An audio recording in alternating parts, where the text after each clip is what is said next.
Hello and welcome to the Statesmanship Project, episode 21.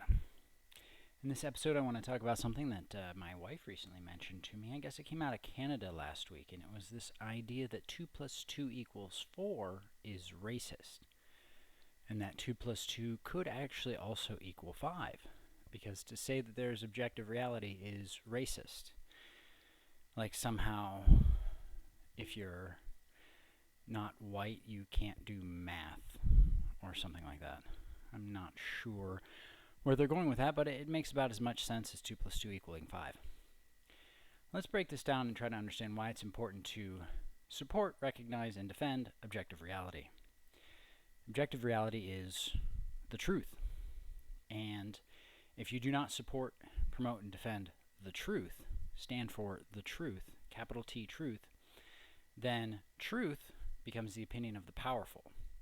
And right, what is morally right, becomes whatever the person with the power, the people with the power, deem appropriate.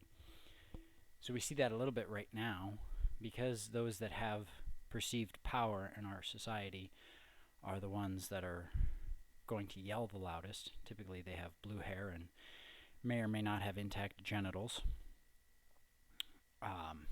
They are the ones that perceive themselves to have power. So they will do everything they can to distort reality, because that benefits them. Because if you're willing to go along with their delusions, that gives them power over you and over the society in which they live. By doing that, though, you break down the adherence to truth that protects all people. Because these people, with the blue hair and the questionably intact genitals, believe themselves to have power. But once the protection of objective reality, the protection of truth in society is gone, those that have actual power, those that are willing to use violence to assert their dominance over other people, will take power. And the people with the blue hair and the questionable genitals will be the first ones to get culled from the population, because they are the disruptors. And then anyone who opposes those that are in power, for whatever reason, whether legitimate or not, will also be culled. A lot of this happened in Maoist China, and it happened in Soviet Russia under the Bolsheviks. Those that challenged and questioned the truth, that supported the actual objective truth, and those that fought against the powers that were in control, were put to death, whether through starvation or intentional genocide. So when you oppose objective truth, know that the path that you're carving out for yourself leads to large-scale democide and genocide and death.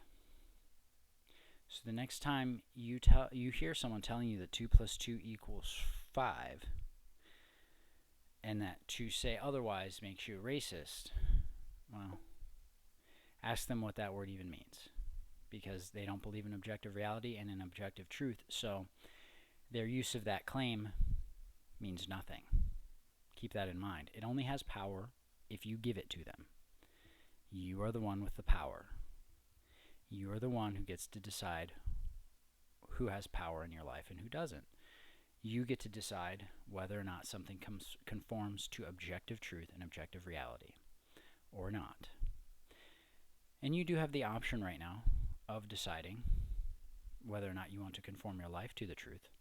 But you can ignore reality, but you cannot ignore the consequences of ignoring reality. That was an Ayn Rand quote. For Some of Her Flaws, that one was, I think, legitimately good. Definitely taking it from Aristotle. So remember that. You always want to stand for the objective truth, regardless of how many people's feelings you upset or step upon, because in the long run you are doing them a favor. You do not do anyone a service by conforming to their demented ideas of themselves or reality. If they are deluded, you are not helping them by supporting or perpetuating their delusions. You only help people by telling them the truth, the objective truth. That's what it means to love someone, is to tell them the truth. And so if you truly care for these people who use their pronouns or think that they're something other than what they actually are, you would tell them the truth. You tell them that no, you're not a boy, or no, you're not a girl because you think you are, or because that'll make your teacher happy. The reality is that this is the way you are designed by God. And that is the objective truth. You are that way from conception forward, because at conception the soul comes into existence. And existence is essence brought into being. And your essence is what you are as a human being when you exist as a human being. So if you're a boy, that is what your essence is. If you're a girl, that is what your essence is. If you're a man or a woman, etc., etc. You are not something else just because you think you might be or you feel you might be. There is no way for a man to know what it's like to be a woman, regardless of how fruity they act. And there is no way for a woman to know what it's like to be a man, regardless of how much testosterone she takes or how much her voice changes or how much facial hair her drugs give her. There is no way for her to know what it's like to be a man.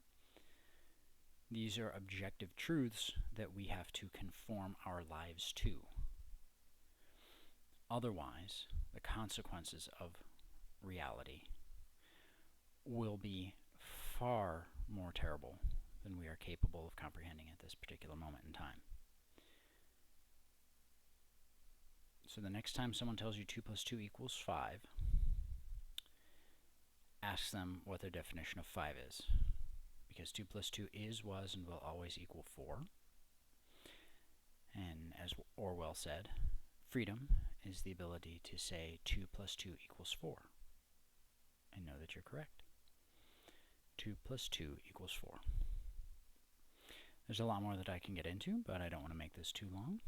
I hope this is helpful. If you have any questions or concerns, comments, or directions you'd like me to take this conversation, please feel free to leave it below. I hope this has been helpful, and until next time, have a good day.